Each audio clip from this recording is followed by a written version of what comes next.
دنیا کی زندگی میں برکتیں ہوں، راحتیں ہوں، نعمتوں میں اضافہ ہو، بڑھوتری ہو، اور اللہ بھی مجھ سے خوش ہو، تو پھر کیا ہوتا ہے؟ اس بندے کی آخرت بن جاتی ہے اور دنیا اس کے قدموں میں آ جاتی ہے۔ اس کے لیے کوئی عمل ہے، کوئی وظیفہ ہے، کوئی فارمولہ ہے؟ تو فرمایا کہ ہاں، شکریہ ادا کیا جائے، شکر کیا جائے، اس کو ایک دم پکڑ لیا جائے کہ شکر کے راستے سے برکتیں بھی ملے گی، عزت بھی ملے گی، راحتیں بھی ملے گی۔ جب اللہ خوش ہوں گے تو سب مل جائے گا۔ جس کے پاس رب ہے اس کے پاس سب کچھ ہے، اور جس کے پاس رب نہیں، اللہ نہیں، اس کے پاس کچھ نہیں، وہ بندہ پریشان ہے۔ اس لیے انسان ہر موقع پر یہ دیکھے کہ کیا اللہ مجھ سے خوش ہے؟ اگر خوش ہے تو کوئی ٹینشن نہیں، کوئی پرواہ نہیں، کوئی فکر کی بات نہیں۔ ہاں، سب خوش ہیں، سب راضی ہیں، اور اگر اللہ ناراض ہے، تنہائی پاک نہیں ہے، گناہ چھوٹ نہیں رہے ہیں، دنیا کی محبت دل سے نکل نہیں رہی ہے، اور سب خوش ہے، فرمایا کہ اے انسان، اب بھی تو خوش نہیں ہے کیونکہ تیرے پاس اللہ کا تعلق نہیں ہے۔ تو اصل چیز ہے اللہ کا تعلق۔ دنیا کا ہر انسان چاہتا ہے کہ میرے پاس جو نعمتیں ہیں وہ بڑھے، کم نہ ہو، گھٹے نہیں، اس میں اضافہ ہو، اس میں برکتیں ہوں۔ اس کا ایک واحد راستہ ہے، شکر اگر ادا کرنا سیکھ لوگے تو اللہ نعمتوں میں اضافہ کرے گا، بڑھوتری کرے گا۔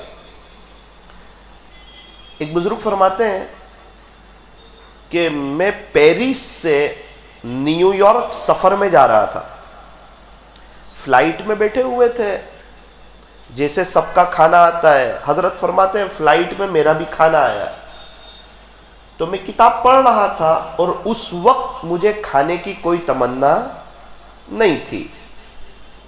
اب کیا کریں؟ تو میرے بازو میں ایک مستورات بیٹھی ہوئی تھی، ایک لیڈیز بیٹھی ہوئی تھی، اس کے ساتھ اس کی 2 سال کی چھوٹی سی بچی بھی تھی، 2 سال کی، وہ بھی بیٹھی ہوئی تھی۔ بازو کی مستورات نے دیکھا کہ یہ تو کھانا نہیں چاہ رہے ہیں، تو مجھے کہا کہ یہ آپ کا کھانا میں لے لوں، میں کھا سکتی ہوں، میں استعمال کر سکتی ہوں؟ حضرت نے فرمایا کہ بالکل، آپ لے لیجئے۔ حضرت فرماتے ہیں میں کتاب پڑھنے میں مشغول ہو گیا، اس نے میرا کھانا کھولا اور اپنی بیٹی سے کہا کہ چل میں تجھے کھانا کھلا دوں۔ ایک لقمہ اس کے منہ میں رکھا اور کہا کہ یہ انکل کو تھینک یو کہ تمہارا شکریہ، تم نے ذریعے کے طور پر ہمیں یہ کھانا دیا۔ دوسرا لقمہ رکھا، پھر کہا کہ انکل کو تھینک یو کہ۔ حضرت فرما رہے میں دیکھ رہا ہوں کہ یہ کیا ہو رہا ہے۔ جو مسلمانوں کی تعلیم ہونی چاہیے وہ ایک غیر نے اپنائی ہوئی ہے۔ مسلمانوں کی، ایمان والوں کی جو تعلیم ہونی چاہیے کہ اپنے بچوں کو شکر ادا کرنا سکھایا جائے، اپنے بچوں کو سلو کر دو، پہلے صحیح تھا شروع، اپنے بچوں کو شکر ادا کرنا سکھایا جائے۔ حضرت فرماتے ہیں مجھے بڑا تعجب ہوا، اس چھوٹی سی بچی نے اس کی ماں کے کہنے پر 35 مرتبہ 35 مرتبہ مجھے تھینک یو کہا۔ حضرت تو ہل گئے کہ ہم، اللہ ہمیں کھلا رہا ہے، کسی کا محتاج نہیں بنایا ہمیں، بڑی شان سے اپنی نعمتیں کھلاتا ہے، اور ہمارا حال تو آج کیا ہے کہ ہم کھانے سے پہلے بسم اللہ پڑھنا بھول جاتے، اور کھانا اچھا ہو تو اور جلدی بھول جاتے، اور اگر شادی میں کھا رہے ہوں، 4 لوگ مل رہے ہوں اور بڑا شاندار کھانا رکھا ہو تو سارے ہی بات کرتے کرتے شروع کر دیتے, سارے ہی بھول جاتے. کیوں؟ وہ سمجھتے ہیں کہ اس وقت تو مجھے کھانا ملنا ہی چاہیے تھا. ارے اللہ نے دیا ہے, اللہ نے کھانے کی توفیق دی ہے, یہ کھانا اللہ نے بھیجا ہے, 2-2.5 گھنٹے کسی نے پکایا ہے, اور اس میں جو نمک استعمال ہوا ہے وہ 3-4 مہینے کی محنت کے بعد آیا ہے. اس میں جو مرچ اور مسالے استعمال ہوئے ہیں وہ 3-4 مہینے کی محنت کے بعد آئے ہیں. اس میں جو ٹماٹر اور پیاز استعمال ہوئی ہے وہ کئی مہینوں کی محنت کے بعد آئی ہے. ایسے نہیں آ گیا ہے کھانا.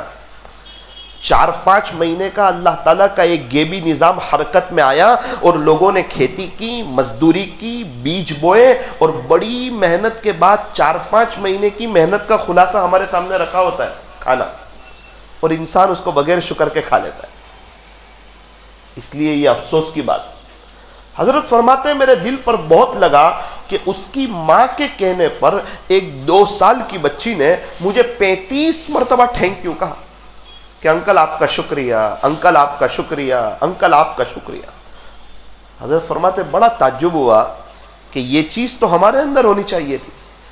آپ دیکھیں, اسی لیے فورین والوں کے پاس ایک بڑا طبقہ ہے, ان کے پاس ایمان تو نہیں ہے لیکن ان کے اخلاق بہت اچھے ہیں, ان کا بات کرنے کا طریقہ بہت اچھا ہے, ان کو انسانیت کا احترام ہے.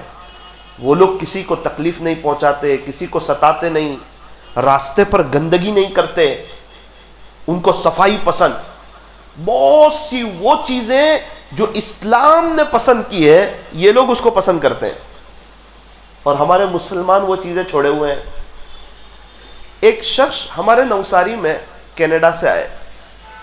میں نے ان کو پوچھا بھائی کینیڈا میں ایسا کیا ہے جو انڈیا میں نہیں, اور انڈیا میں ایسا کیا ہے جو کینیڈا میں نہیں؟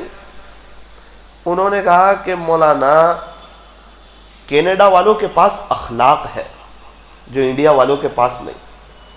بڑی سے بڑی ٹکر لگ جائے فوراً اس طرف سے سوری, ساری لڑائی ختم, سارا جھگڑا ختم, سارا مسئلہ ختم. کوئی حجت بازی نہیں کرتا, کوئی ایک دوسرے کو جواب نہیں دیتا, سوری, تو سارے جھگڑے ختم ہو جاتے ہیں, لڑائیاں ختم ہو جاتی ہیں. یہ سوری بہت بڑا لفظ ہے, ہمیں اپنی زندگی میں اپنانا چاہیے. بھائی معاف کر دیجیے, کیا ہوا, میری غلطی ہے, سوری.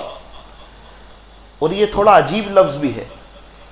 اگر ہم لوگ سوری کہہ دیں تو جھگڑا ختم, اور ICU روم سے باہر آ کر اگر ڈاکٹر سوری کہہ دے تو انسان ختم. تو یہ تھوڑا ایک عجیب لفظ بھی ہے. تو مجھے کہا کہ مولانا کینیڈا والوں کے پاس اخلاق ہے جو انڈیا والوں کے پاس نہیں, اور انڈیا والوں کے پاس ایک بڑا طبقہ ہے, ان کے پاس ایمان ہے, اور یہ ایمان کینیڈا والوں کے پاس نہیں. اللہ کریں کہ ہمیں اخلاق مل جائے اور ان کو ایمان مل جائے تو دنیا میں 4 چاند لگ جائے. ایمان مکمل ہوتا ہے اچھے اخلاق پر. اکمل المؤمنین ایمانا احسنهم خلقا. کامل ایمان والا وہ ہے جس کے اخلاق بہت اچھے ہو.